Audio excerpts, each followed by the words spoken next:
Assalomu alaykum hurmatli obunachilarimiz. Yana bir bor siz bilan bugun biz karam va bolgarskidan hammaga birdek yoqadigan, tez hazm bo'ladigan do'lma ovqatini tayyorlaymiz. Demak, oldindan bolgarskilarimizni yuvib, chiroyli qilib tozalab oldim. Keyin tovoqchaga suvni qaynatib, karamlarimizni qaynagan suvga solib, mana birma-bir ko'ylakchalarini yechib, mana bu ko'rinishda taxlab oldim.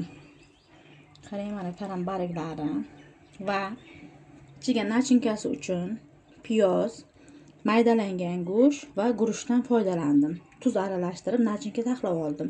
Endi qiladigan ishim, bu nachinkamizni bolgarskilarimizga solamiz va karam bariklariga o'rab olamiz. Bismillahirrohmanirrohim. Manaki karamimizni o'rtasidagi qattiq, mana bunday qattiq narsasini olib tashlaymiz. Mana bunday barikcha hosil bo'ldimi? Endi qiladigan ishimiz, nachinkani solaman ichiga va chiroyli qilib rulet shaklida o'rab olaman. Mana endi mana bu uchasini mana bunday qilamanda ichiga solib qo'yaman. Mana ko'rib turganingizdek do'lmamiz tayyor. Obunachilarimiz, karam do'lmalarimiz tayyor bo'ldi. Endi bolgarskini olamiz. Bolgarskini ham xuddi shunday ichiga nachinkamizdan solib, bitta-bitta solamizda, mana shunday qilib solib, har birini ichini to'ldirib olamiz.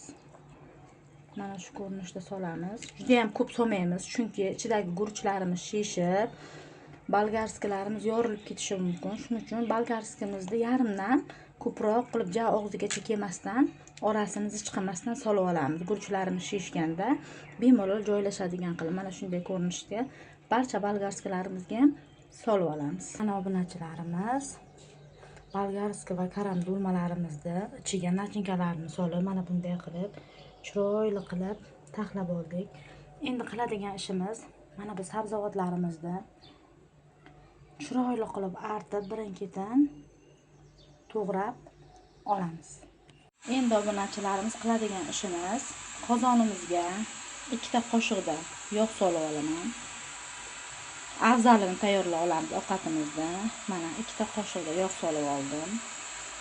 Endi bunga parrak qilib to'g'ralgan piyozni solamiz va qizarguncha qovurib olamiz. Piyozlarimiz qizarguncha yaxshilab qovurib olamiz. Piyozimizni qovurib oldik.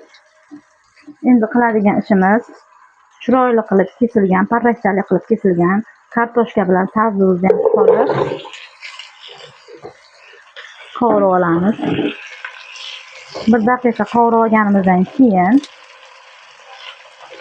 mana shu ko'rinishda ustidan 2 dona pomidorni mana shunday katta ko'rinishda to'g'rab solib olaman.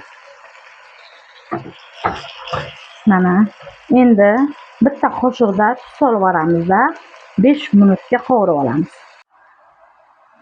Endi qovurilayotgan afzalimizni bitta aralashtirib olamiz.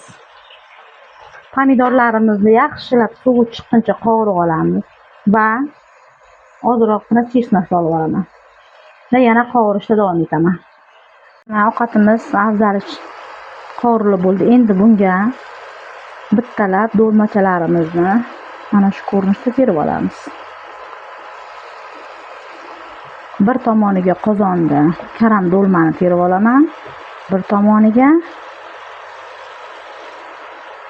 bolgarskini terib olaman. Mana shu ko'rinishda. Endi navbat bolgarskiga.